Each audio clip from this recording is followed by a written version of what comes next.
तर आपला जो विषय चालू आहे तो भवचक्राचा आहे. परंतु चर्चेच्या ओघामध्ये आपला विषय भवचक्रातून आपलं भवचक्र असा विषय तो तयार झाला आहे. आपलं भवचक्र, आपलं अस्तित्व,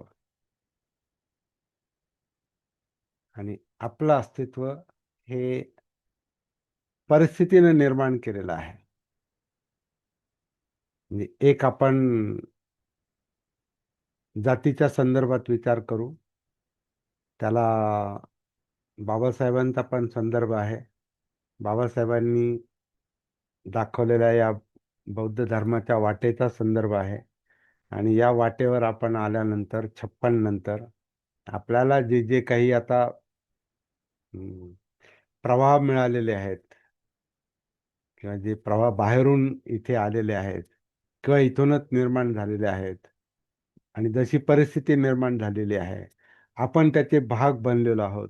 आणि त्याच्यानुसार आपण काही अंशी घडत गेलेलो आहोत. म्हणजे त्या परिस्थितीनेच आपल्याला परत नवीन रूपात घडवलेलं आहे. परंतु हे सगळं आपण भानावर राहून केलं का? सतीमध्ये केलं का?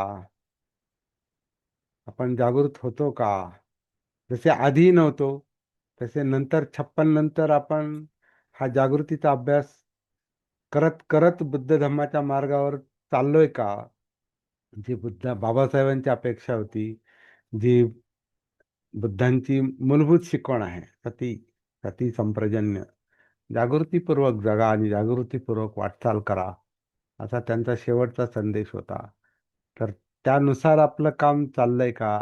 असा हा सगळा आपला आता अभ्यासाचा विषय बनलेला आहे, बोलता बोलता.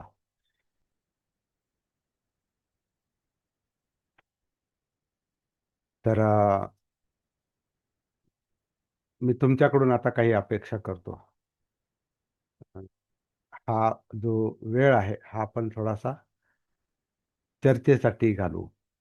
सगळ्याच गोष्टी आता मी सांगणार नाही, बऱ्याचशा गोष्टी तुमच्या अनुभवाच्या आहेत. आणि आपलं सगळ्यांचं भावचक्र एक पण आहे, आणि प्रत्येकाचं व्यक्तिगत वेगवेगळं पण आहे, हे पण लक्षात घेऊ आपण.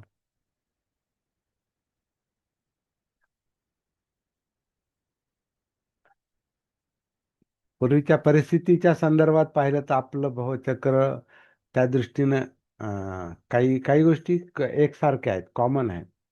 व्यक्तिगत पातळीवर प्रत्येकाचं भावचक्र वेगळं आहे, कारण प्रत्येकाचे संस्कार वेगळे आहेत, प्रत्येकाची जडणघडण वेगळी आहे, प्रत्येकाची परिस्थिती वेगळी आहे, शिक्षण वेगळं आहे, उपजीविका वेगवेगळी आहे, आजूबाजूची परिस्थिती वेगवेगळी आहेत, अं, संस्था वेगवेगळ्या मानसिकता आहेत, वेगळी आहे. मानसिकता वेगळी मानसिकता आहे. वेगळी आहे. बरोबर आहे, मानसिकता वेगळी आहे. आपलं व्यक्तिगत भावचक्र हे आपल्याला सतीतून शोधायचं. परत आता हा एक मुद्दा आपल्याला त्याला जोडायचा आहे. जागृतीतून आपल्याला आपलं व्यक्तिगत भावचक्र शोधायचंय, म्हणजेच आपलं दुःख शोधायचंय. आणि त्याचा उदय ज्या अविद्येतून झालेला आहे, अज्ञानातून झालेला आहे, त्याचा शोध घ्यायचा आहे. तो ह्या जागृतीच्या साधनेतून, सती साधनेतून, सती पठणातून तो होणार आहे. ते काम, ते मुख्य काम आहे. कारण त्याच्याशिवाय आपला जीवनाचा प्रश्न सुटणार नाही. आणि तो म्हणून काल मी विचारलं की खरंच खरंच दुःख आहे का, आणि खरंच काम करायचंय का, हा काल मी प्रश्न विचारला. तोच प्रश्न आज आपल्याला परत लक्षात घ्यावा लागेल. खरंच हे काम करायचंय का? आणि ते करायचं असेल ना, तर या आपल्या अभ्यासाचा काही प्रॅक्टिकल उपयोग आहे, नाहीतर मग बौद्धिक अभ्यास आहे.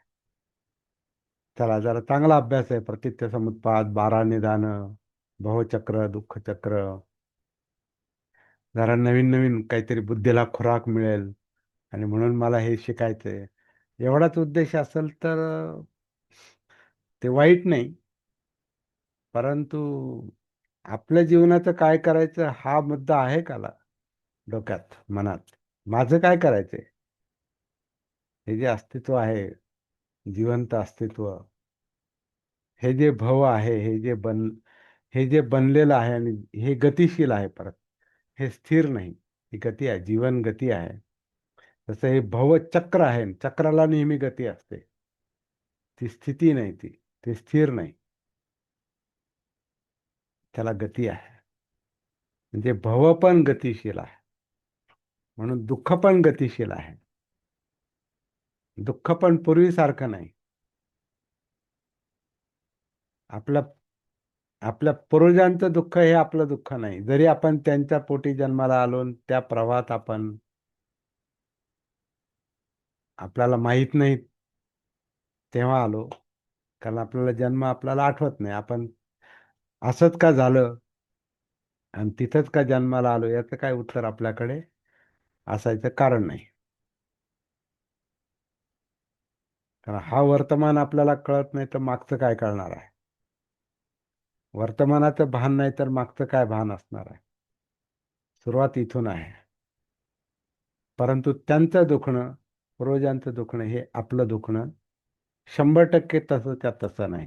म्हणजे दुःख पण गतिशील आहे, बदलत राहत आहे ते. पुन्हा आपण म्हणतोय ती परिस्थिती वेगळी आहे प्रत्येकाची. म्हणजे आपल्या नात्यागोत्यात सुद्धा आपली परिस्थिती वेगळी आहे, म्हणजे घरातल्या घरात पण वेगळी आहे. एकाच आई वडिलाच्या पोटी जन्माला येणारी सगळी मुलं एकसारखी नसतात. तो प्रत्येक जण वेगवेगळा असतो. आणि आपल्या पोटी जन्माला आली मुलं सुद्धा आपल्यासारखी नसतात. ती वेगळीच आहे. प्रत्येकाचं भवचक्र वेगळं आहे. जीवनचक्र, भवचक्र म्हणजे जीवनचक्र परत. तर तुम्ही बोला. हा. हे होतं. आपल्या दुःखाचं कारण हे आपलं असणं आहे, म्हणजे आपलं जन्म आहे. कारण आपण अस्तित्वात आलो, आपला जन्म झाला, आपण अस्तित्वात आलो आणि तिथून दुःख सुरू झालं. म्हणून आपण म्हणतो बाळ जन्मल्याबरोबर रडतं. मृत्यूच्या समयी पण माणूस रडतो, रडवतो.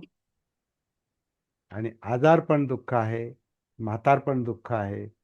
जन्मामुळं जरा म्हणजे म्हातारपण, व्याधी म्हणजे आजार आणि मृत्यू, जन्म जरा व्याधी मरण, याच्यामुळे दुःख आहे. याच्यामुळे सगळा संताप आहे, मनस्ताप आहे, आदळापट आहे. हे सगळं जे आहे हे जन्मामुळं म्हणजे अस्तित्वात आल्यामुळं आहे. म्हणून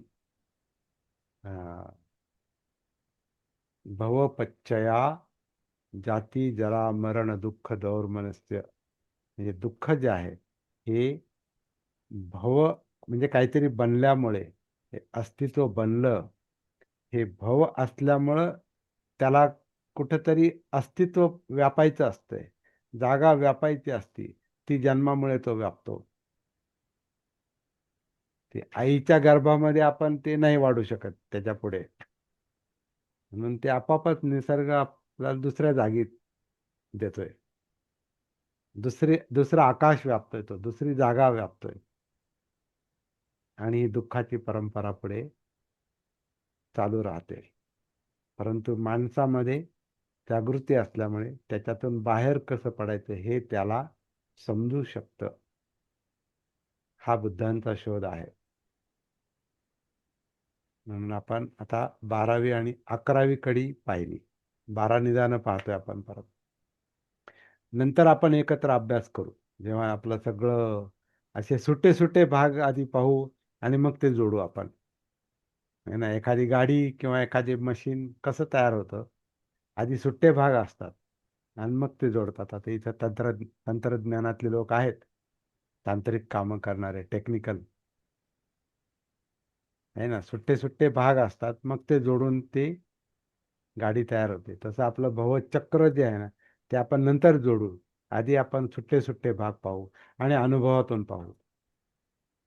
दुःख आपल्या अनुभवातलं, जन्म आपला, भव आपलं बनणं म्हणजे संस्कार, ते संस्कार त्याच्याकडे नंतर जाऊ आपण.